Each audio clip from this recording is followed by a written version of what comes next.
Hi, I'm Sylvia Worsham. Welcome to Focus Fridays and welcome to this candid talk on shame and guilt. Shame has been extensively studied by authorities in the field, authorities like Brene Brown. In various of her books, I remember reading The Power of Vulnerability and Understanding Shame, and hearing her TED Talk on vulnerability and understanding where shame comes from. Shame comes from significant emotional events that most people undergo. In my case, it was the divorce in 2009 that brought on an enormous amount of shame and guilt. And only recently did that shame and guilt surface, that pattern finally surface into the dynamic in my home. As been previously discussed in other Focus Fridays videos, my 14-year-old son suffers from anxiety and ADHD. And after the divorce, there was a period of time there that in channeling my pain, I channeled it through my work, and I worked extensively to really survive my divorce, the first part of that first year. And I remember my therapist explaining, don't change up his life too much. So at the time, my boy was going to a private school, and private schools come with a lot of expenses. And, in keeping the home, we were living in a pretty nice neighborhood. The mortgage was pretty high. So my responsibility and my response to that situation or to that event was to keep that lifestyle for my boy. And in retrospect, now looking back, I can see the reason why the shame and guilt is there now from a neutral perspective. But at the time and since then, it has been something that has kept me stuck in my relationship, especially with my boy and my second husband. So how do we get rid of shame and guilt? How can we deal with those feelings and start shifting our mindset around shame and guilt? There's 3 strategies, honestly, that have been instrumental in helping me deal with shame and guilt throughout this course of my life, or this period in my life.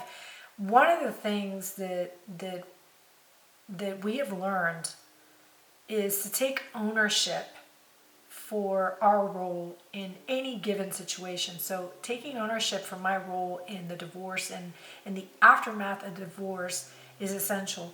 The trap here is for moms out there, for single moms out there with young children, the trap is don't take on the responsibility for both parents. Take on ownership for just your role in it. How did you impact your child? How did your actions impact your child? Not your husband's or former spouse's actions, but your actions. So that's trap 1. The tip here is take ownership for your role in it. In taking ownership, you in essence take back your ability to respond to any given situation.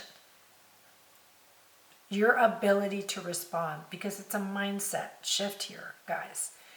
The second thing is to apply what we have learned through Julia Cameron's book, The Artist's Way, by time traveling.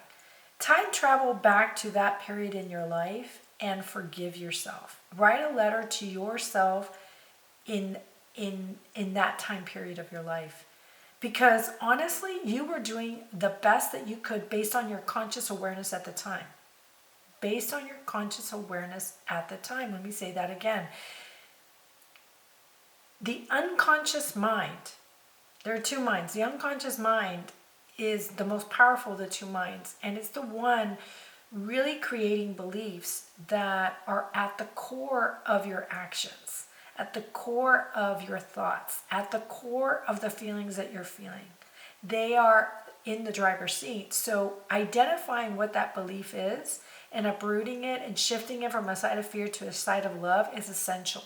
So that's my tip to you. Time travel, forgive yourself, but also identify that belief that is at the core of that shame and guilt. And in my case, it was I truly believed I had failed my boy.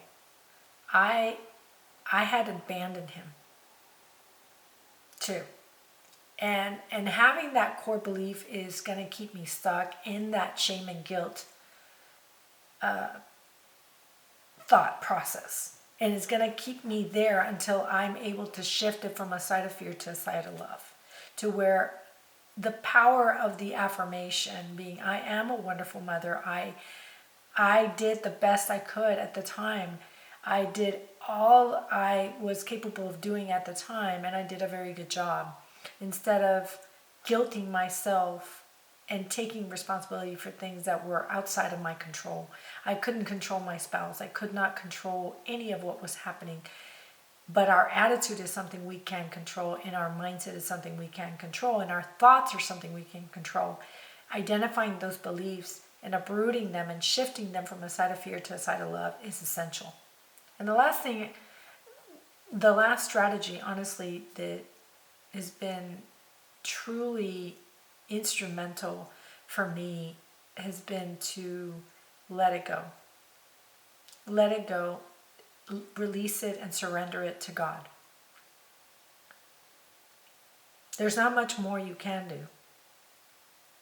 Shame and guilt are two of the most worthless feelings out there. And giving yourself some grace and working through it yourself and doing all the work and then leaving it up to God will free you. It will free you. And one of the scriptures that was recommended to me last week was reading the book of John. John details Jesus modeling.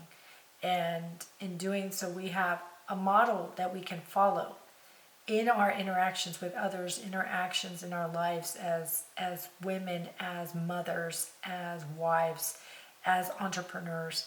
Because to carry that guilt and to let it impact and to create that resistance inside of you is only keeping you stuck, and it's keeping you from being the absolute best version of yourself.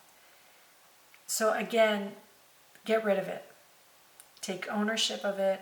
Time travel. Identify that belief that's in the seat as to why you're feeling that shame and guilt, and ultimately leave it up in God's hands. I'm Sylvia Worsham. Thank you for joining me on this segment of Focus Fridays on mindset. Next week, we will be discussing relationships. Have a wonderful week, and I'll see you soon. Thank you.